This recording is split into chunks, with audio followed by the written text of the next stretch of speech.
U.S. warship sailed through the Taiwan Strait on Sunday.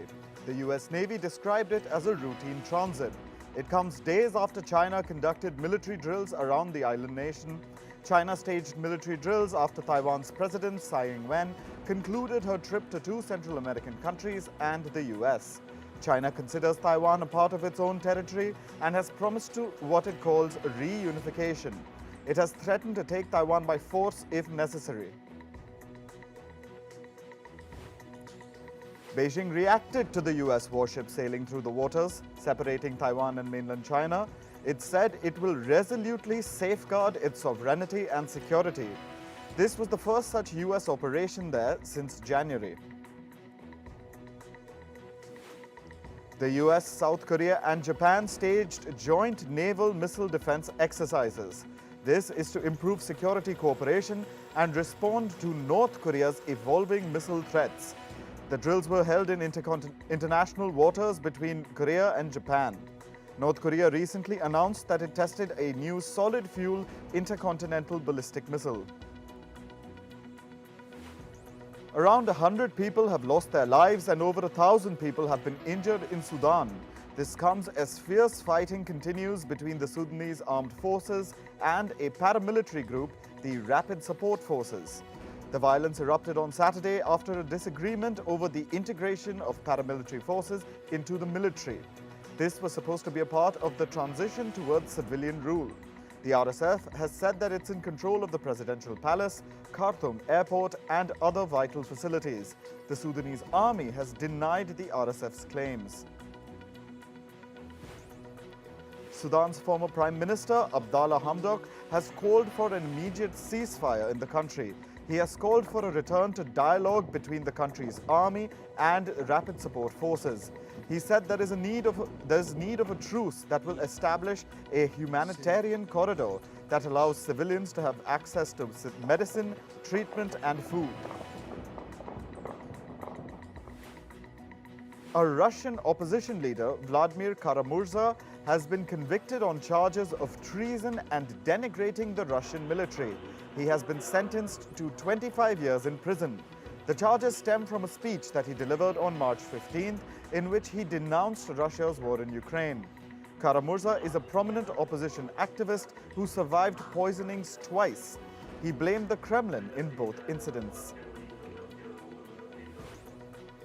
Russian private military group Wagner has released over 100 Ukrainian prisoners of war. The prisoners have been returned to Ukraine to mark the Orthodox Christian Easter. The Chief of Staff for Ukrainian President Vladimir Zelensky has said that 130 Ukrainian prisoners have returned in quote-unquote a great Easter exchange. It has not been revealed how many Russians have been sent back. Poland and Hungary have banned grain and other food imports from Ukraine to protect their local agriculture sectors. A grain deal between Russia and Ukraine allowed Kyiv to export millions of tons of grain through the Black Sea. Some of the ports were blocked, which caused large quantities of grain to stay in Central European states due to logistical bottlenecks. This affected the local farmers. Ukrainian grain is cheaper than that produced in the European Union. One of the most prominent pro-democracy activists in Hong Kong, Joshua Wong, has been sentenced to 3 more months in prison. Wong has been jailed over an information breach involving a police officer. He has already served 2 years in prison for 3 other convictions. 26-year-old Wong rose to prominence in 2014. He emerged as a leader of Hong Kong's student-led protests.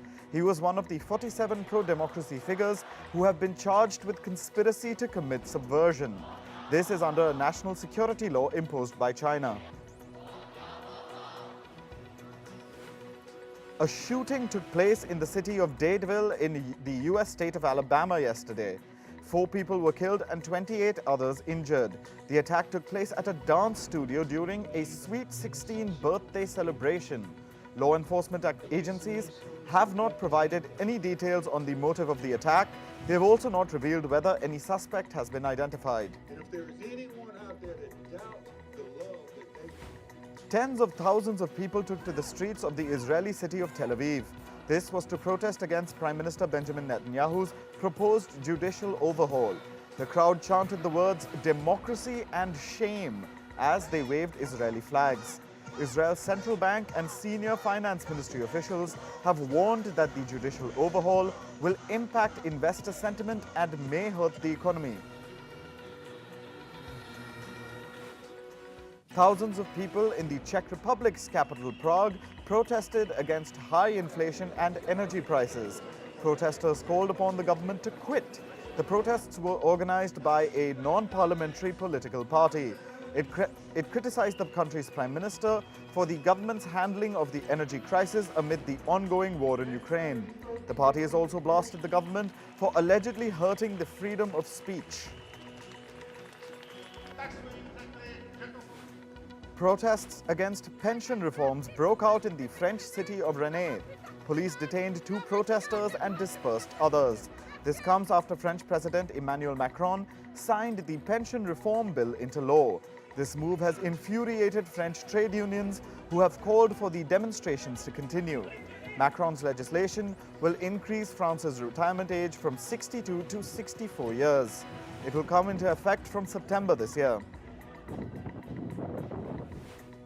Cash-strapped Pakistan has hiked petrol prices. This comes amid the country's ongoing economic crisis and a steep currency devaluation.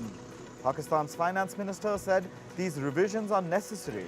He said this is because the cost of petroleum products increased in the international market over the past 15 days. However, in Pakistan, the prices for diesel and light diesel oil would remain unchanged.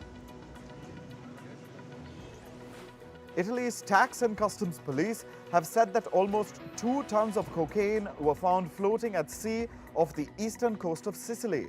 Its market value is more than $400 million. This has been termed a record seizure of cocaine. The drugs were stored in about 70 packages, which were held together by fishermen's nets. Authorities say that the peculiar packaging suggests the haul was dumped at sea by a cargo ship to be recovered later. Pope Francis has rejected insinuations that former Pope St. John Paul II may have been a sexual abuser. He called the insinuations offensive and unfounded. The allegation was made by the brother of a girl who went missing 4 decades ago. The girl was 15 years old at the time of her disappearance. Wildfires are burning on both sides of Spain's border with France.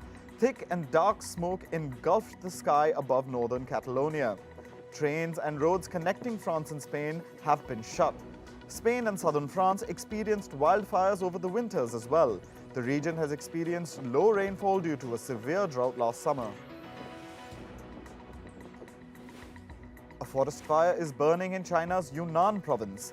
The wildfire was fueled by strong winds. 6 helicopters have been deployed to help douse the flames. Climate and energy ministers from the Group of 7 nations agreed to cooperate with other countries to achieve their climate goals.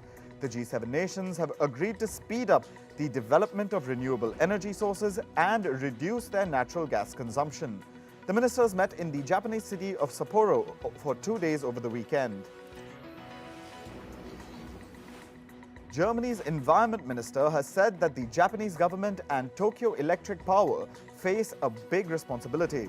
This is the handling of the consequences of the reactor catastrophe in Japan's Fukushima. G7 ministers have stopped short of welcoming Japan's plan to release treated water from the Fukushima nuclear power plant. Australia's Treasurer Jim Chalmers has said that he will announce the details of a wide-ranging review into the country's central bank. The Treasurer said that an independent review has provided 51 recommendations for changing how the Reserve Bank of Australia operates. The review is reportedly expected to have recommended changes to the RBA's policy-making board. Financial giant JP Morgan has reported a surge in its first quarter bank deposits. The US lender reported deposits of $50 billion at the end of March. This comes after the collapse of 2 regional US banks in March. It drove customers to move their money to bigger banks. The chair of the US markets regulator Gary Gensler, has called for greater scrutiny of hedge funds and other shadow banking systems. Shadow banking systems refer to non-banking financial institutions like insurance companies or investment banks. His warnings came after an upheaval in US government bonds last month. Beverage maker CocaCola will reportedly acquire a stake in Indian food ordering startup Thrive. According to reports, Thrive is considered to be a direct competitor of the more well-known Swiggy and Zomato. If the deal goes through, it would be Coca-Cola's first investment in an Indian startup company. Consumer electronics retailer Best Buy is cutting store jobs across the US. This would affect hundreds of jobs across the retailer's US stores. The reports say the employees can, however, reapply for open positions within the company or receive severance. This comes as the company is making efforts to trim costs and shift its business more towards the e-commerce model.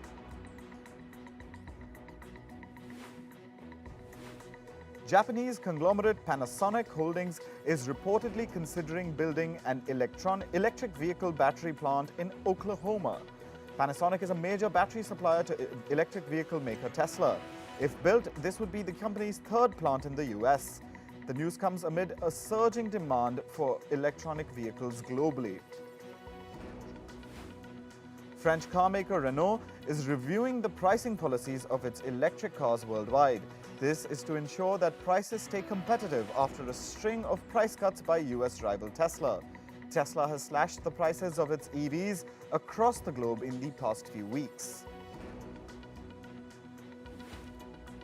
Apple's sales in India have reportedly grown by nearly 50% for the year ending March. Revenue in India touched almost $6 billion compared to $4.1 billion a year earlier. Apple has also significantly increased its iPhone production in India. Production in India accounts for almost 7% of the company's total iPhone production.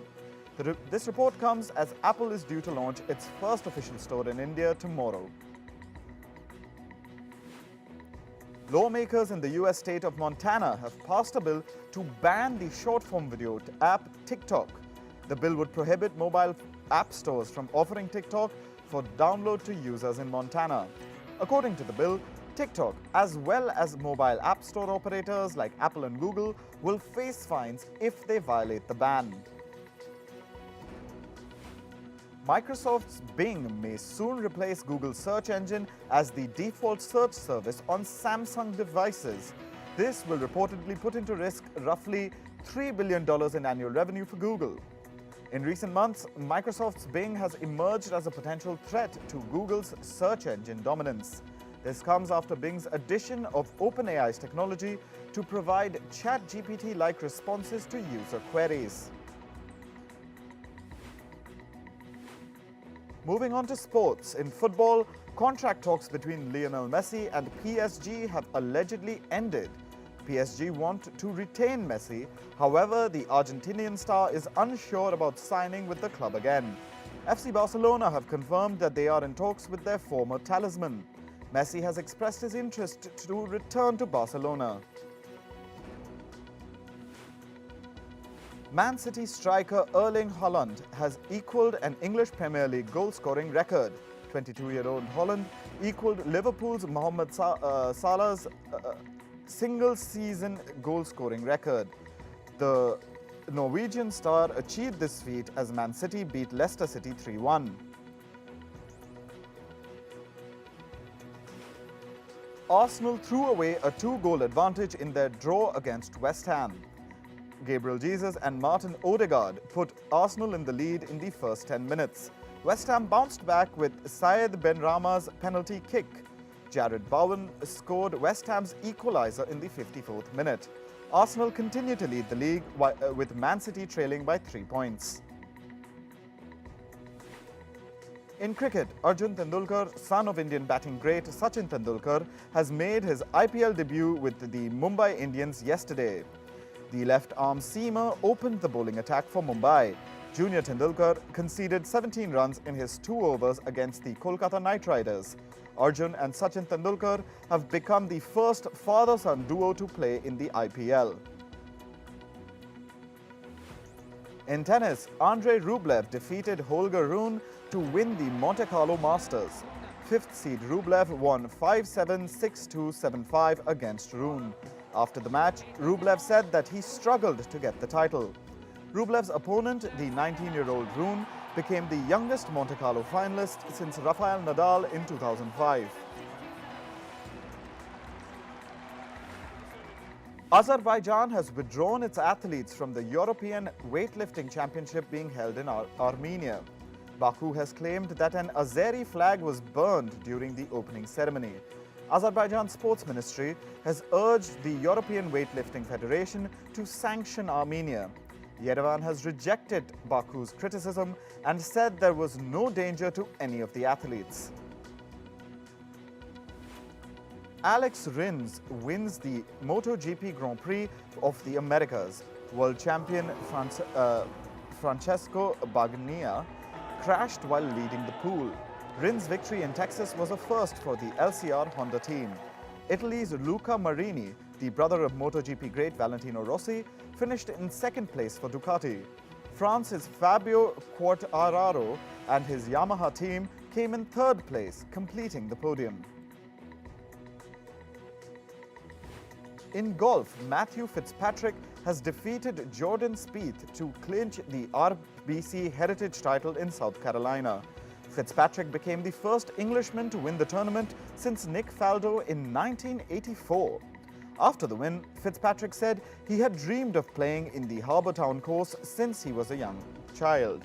Fitzpatrick has clinched his first win since last year's US Open victory. In ice hockey, the US has defeated Canada 6-3 in the Women's World Championship final. The US scored 2 goals within 30 seconds to stun defending champions Canada. American striker Hilary Knight scored a hat-trick to secure the win. The first stage of the 2023 Archery World Cup is set to begin in Antalya, Turkey. More than 390 archers from 52 countries will compete in the first phase. Winners will automatically qualify for the Archery World Cup final scheduled in October. Japanese gaming giant Sega is buying Finnish video games developer Rovio Entertainment.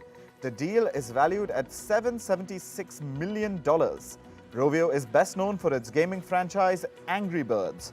Meanwhile, Sega is credited with creating the game and media series Sonic the Hedgehog. With this, Sega aims to strengthen its position in the global gaming market. The Cannes Critics Week has announced the film selection for its 62nd edition. The lineup has 11 films from emerging filmmakers from countries like Jordan and South Korea. The competition will run parallel to the main Cannes Festival between the 17th and 25th of May. French film director Audrey Diwan will judge the competition. Irish author Kevin Barry's novel Night Boat to Tangier has got a film adaptation. The film stars Irish actors Michael Fassbender and Ruth Negga. Next month, the film will be showcased to global buyers at the Cannes Film Festival. Actor and comedian Pete Davidson is returning to Saturday Night Live in a brand new role. Davidson will make his debut as show host for its 6th of May episode. The comedian first joined the cast of the show in 2014 and continued for 8 seasons. He quit the show in 2022 to make a career in films. Korean pop band Blackpink have announced an encore to their Born Pink tour. It'll be held at 4 different locations in the US, including Los Angeles and San Francisco. The all-girl group began their world tour in Seoul last year. Korean music band WEN have released their first pre-debut single titled On My Way. The news was announced on their social media on Sunday. The official music video for the song will be released on the 27th of April. Singer Katy Perry has hinted at working on a new studio album after her Las Vegas residency ends. Perry has also said that a tour might be on the cards.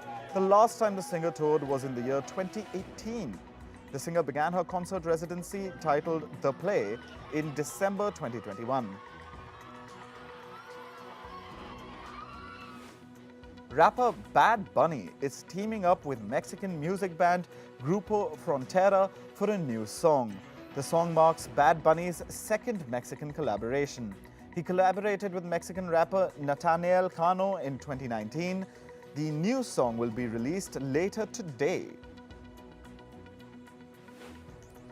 Singer Bruce Springsteen has tested positive for COVID. Due to this, he had to skip the inaugural American Music Honors Awards show. The awards were launched as a fundraiser for the Bruce Springsteen Archives. Honoring the singer, New Jersey governor declared his birthday as Bruce Springsteen Day.